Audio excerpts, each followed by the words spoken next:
اعوذ باللہ من الشیطان الرجیم۔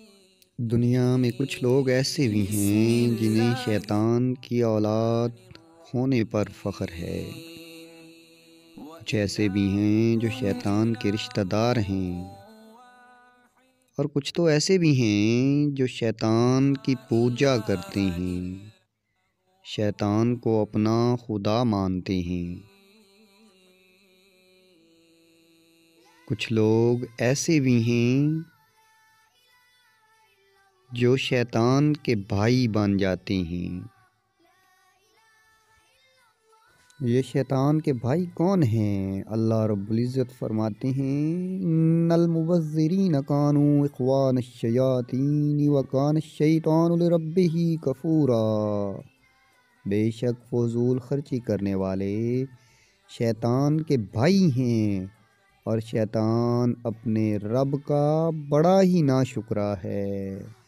تو گویا اللہ تعالیٰ نے ہر اس شخص کو شیطان کا بھائی قرار دیا ہے جو فضول خرچی کرتا ہے۔ محترم سامعین، دیکھنا یہ ہے کہ کہیں ایسا تو نہیں کہ ہم مسلمان بھی شیطان کے بھائی تو نہیں بن چکے؟ کیا ہمارے اعمال ایسے تو نہیں ہوتے جا رہے کہ ہم بھی شیطان کے بھائی ہونے پر فخر محسوس کرتے ہیں؟ میں جب اسلامی معاشرے پر نظر دوڑاتا ہوں تو یقین مانی بہت افسوس ہوتا ہے۔ اوپر سے لے کر نیچے تک، اعلیٰ سے لے کر ادنا تک، امیر سے غریب تک، حکمرانوں سے لے کر محکوموں تک، بڑوں سے لے کر چھوٹوں تک، شاہوں سے لے کر گداؤں تک، مذہبی طبقے سے لے کر اس طبقے تک کہ جو مذہب سے دور کہلاتی ہے، ہر کوئی اس لعنت میں پڑ چکا ہے۔ کسی کو شیطان کے ساتھ بھائی چارہ کرنے پر شرم محسوس نہیں ہوتی، بلکہ ہر کوئی شیطان کا یار دوست بھائی کہلانے پر فخر محسوس کر رہا ہے۔ جس انسان کا پیٹ سادہ کھانے سے، گندم کی روٹی سے نہیں بھرتا، وہ چاہے جتنی بھی چیزیں کھا لے، اس کی مثال اس ڈسٹ بن جیسی ہے کہ جس میں تمام چیزیں برابر ہوتی ہیں۔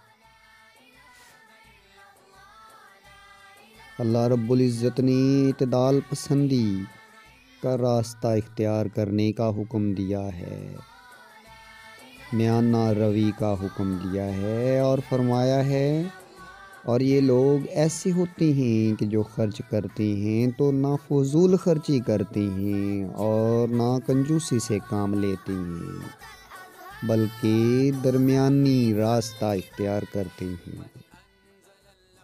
شادی بیاہ خوشی کا موقع ہے، یہ والدین کا فرض بھی ہے، لیکن ہم اس فرض کے موقع پر بھی شیطان کی پیروی کرنے میں لگے رہتے ہیں۔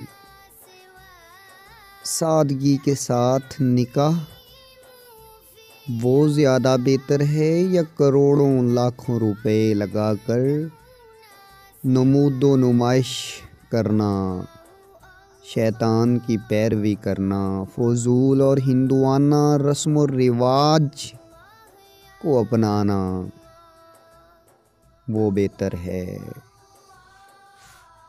ہم تو ایسے لوگ بن چکے ہیں کہ جب شاپنگ کے لیے جائیں تو شیطان کو ساتھ لے کر جاتے ہیں کہ آؤ بھائی ہمارے ساتھ آؤ، ہم اس وقت شاپنگ کے لیے جا رہے ہیں۔ اور جب ہم کسی ہوٹل یا ریستوران میں جاتے ہیں تو وہاں یوں لگتا ہے کہ جیسے ہم شیطان کی گود میں بیٹھ کر کھا رہے ہوں۔ شیطان بھائی ہمیں اپنے ہاتھوں سے کھلا رہا ہوتا ہے۔ میں نے بہت سے علماء، فضلاء، اسکالرز، پروفیسرز، ڈاکٹرز کے پیٹ دیکھے ہیں جو ڈسٹ بن کی طرح کبھی بھرتے ہی نہیں۔ میں نے بہت سے پیروں، فقیروں، اللہ والوں اور بزرگوں کو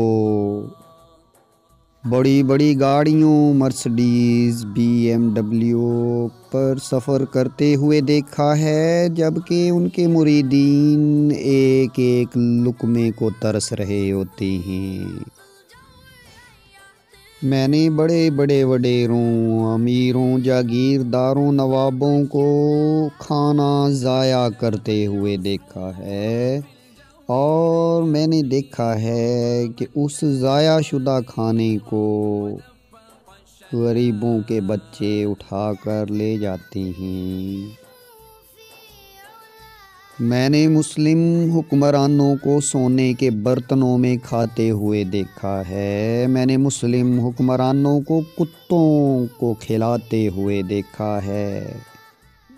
میں نے دیکھا ہے کہ شیطان کس طرح سے ہمارے حواس پر قبضہ جما چکا ہے۔ میں نے دیکھا ہے کہ شیطان کس طرح سے ہمارے حکمرانوں کو اپنے شکنجے میں کس چکا ہے۔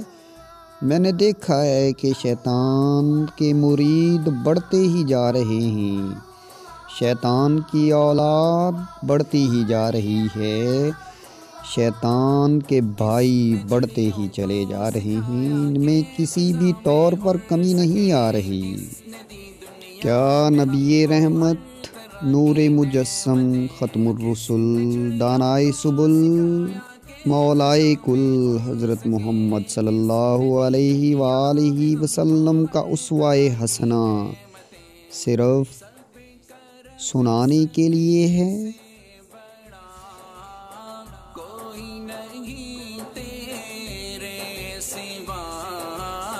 سب کا رب سب سے بڑا، کوئی نہیں تیرے سوا۔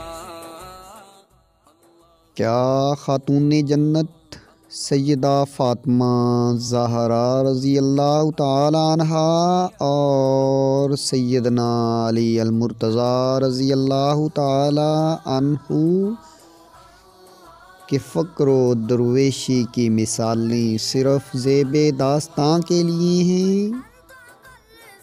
کیا سیدنا ابو بکر صدیق رضی اللہ تعالی عنہ کا وہ واقعہ کہ آپ اپنے گھر والوں سے میٹھا کھانے کی فرمائش کرتے ہیں اور وہ بچت کر کے ان کو ایک دن میٹھا کھلاتی ہیں، تو سیدنا ابو بکر صدیق بیت المال میں جا کر اپنا روزینہ کم کر دیتے ہیں اور فرماتے ہیں کہ میرے گھر میں فضول خرچی ہو رہی ہے۔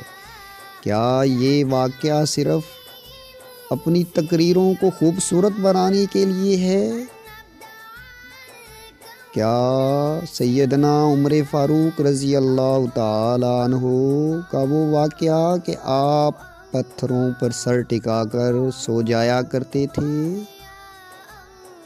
اور جب فلسطین فتح ہوا تو آپ کے کرتے پر 17 یا 18 پیوند لگے ہوئے تھے؟ کیا یہ واقعہ بھی فقط زیب داستاں کے لیے ہے؟